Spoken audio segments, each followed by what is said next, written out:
ನಮಸ್ಕಾರ, ಆದಾಬ್, ಜೈ ಭೀಮ್. ನಾನು ನಿಮ್ಮ ಭಾಗ್ಯನಾರಾಯಣ ಬೊಗ್ಗವರಪ್ಪು. ನೀವು ನೋಡ್ತಾ ಇದ್ದೀರಿ ಸುದ್ದಿ ಸರ್ಕಲ್. ಪಂಚರಾಜ್ಯಗಳ ಚುನಾವಣಾ ಫಲಿತಾಂಶಗಳ ಜೊತೆಗೇನೆ ಕರ್ನಾಟಕದಲ್ಲಿ ನಡೆದಂತಹ ಎರಡು ಮುಖ್ಯ ಉಪಚುನಾವಣೆಗಳ ಫಲಿತಾಂಶಗಳು ಸಹ ಹೊರಬೀಳ್ತಾ ಇದ್ದಾವೆ. ಈ ಸಂದರ್ಭದಲ್ಲಿ ಈಗ ಸಮಯ ಬೆಳಗ್ಗೆ 11:30. ಸೊ ಬಾಗಲಕೋಟೆಯಲ್ಲಿ ಸುಮಾರು 15 ಸುತ್ತಿನ ಮತ ಎಣಿಕೆ ಆಗಿದೆ. ದಾವಣಗೆರೆಯಲ್ಲಿ ಕೇವಲ 7 ಸುತ್ತುಗಳ ಮತ ಎಣಿಕೆ ಆಗಿದೆ. ಸೊ ಈ 15 ಮತ್ತು 7 ಸುತ್ತುಗಳ ಮತ ಎಣಿಕೆ ಆಗಿದೆ. ಬೆಳಗ್ಗೆ 11:30 ಹೊತ್ತಿಗೆ ಈ ಸಮಯಕ್ಕೆ ಯಾರು ಮುನ್ನಡೆಯನ್ನು ಕಾಯ್ಕೊಂಡಿದ್ದಾರೆ, ಯಾರು ಎಷ್ಟು ಮತಗಳನ್ನು ಪಡ್ಕೊಂಡಿದ್ದಾರೆ ಅನ್ನೋದ್ರ ಬಗ್ಗೆ ಒಂದಷ್ಟು ಅಪ್ಡೇಟ್ ಅನ್ನು ಕೊಡುವಂತಹ ಪ್ರಯತ್ನವನ್ನು ಮಾಡ್ತೀನಿ. ಮೊದಲಿಗೆ ದಾವಣಗೆರೆ ಉಪಚುನಾವಣೆ ನಿಮ್ಗೆ ಗೊತ್ತಿದೆ.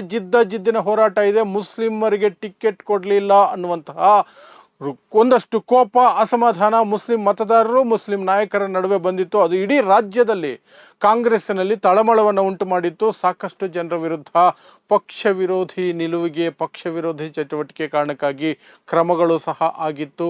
ಪಕ್ಷದಿಂದ ಉಚ್ಚಾಟನೆ ಸಹ ಮಾಡಲಾಗಿತ್ತು MLC ಜಬ್ಬಾರ್ ಅವರನ್ನ. ಸೊ ಆ ಕ್ಷೇತ್ರ ಈಗ ಮತ ಎಣಿಕೆ ನಡೀತಾ ಇದೆ. 7 ಸುತ್ತಿನ ಮತ ಎಣಿಕೆಯ ನಂತರ ಬೆಳಗ್ಗೆ 11:30 ಸಮಯಕ್ಕೆ ಅಲ್ಲಿ ದಾಸಕರಿಯಪ್ಪ ಅವರು, ಬಿಜೆಪಿಯ ಶ್ರೀನಿವಾಸ್ ದಾಸಕರಿಯಪ್ಪ ಅವರು 25,878 ಮತಗಳನ್ನು ಪಡ್ಕೊಂಡಿದ್ದಾರೆ.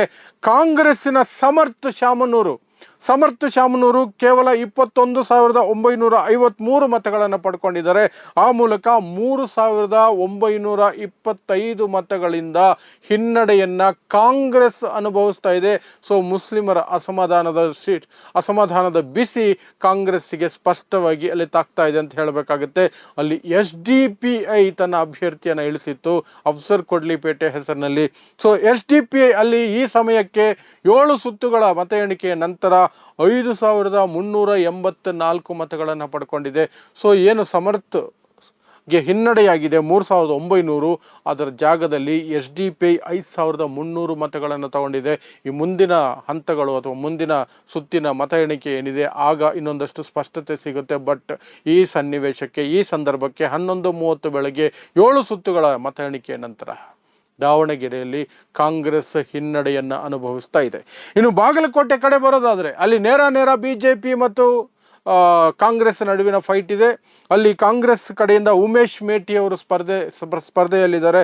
ಅವರು 15 ಸುತ್ತುಗಳ ನಂತರ ಬೆಳಗ್ಗೆ 11:30 ಈಗ ಸಮಯ 60,977 ಮತಗಳನ್ನು ಪಡ್ಕೊಂಡಿದ್ದಾರೆ. ಚರಂತಿ ಮಠ ಅವರು ಬಿಜೆಪಿ ಅಭ್ಯರ್ಥಿ, ಅವರು 51,422 ಮತಗಳನ್ನು ಪಡ್ಕೊಂಡಿದ್ದಾರೆ. ಆ ಮೂಲಕ ಸುಮಾರು 9,500 ಮತಗಳಿಗಿಂತ ಹೆಚ್ಚು ಮತಗಳ ಅಂತರದಲ್ಲಿ ಮುನ್ನಡೆಯನ್ನ ಕಾಂಗ್ರೆಸ್ ಕಾಯ್ದುಕೊಂಡಿದೆ. ಅಲ್ಲಿ ಸುಮಾರು 15 ಸುತ್ತಿನ ಮತ ಎಣಿಕೆ ಆಗೋಗಿದೆ.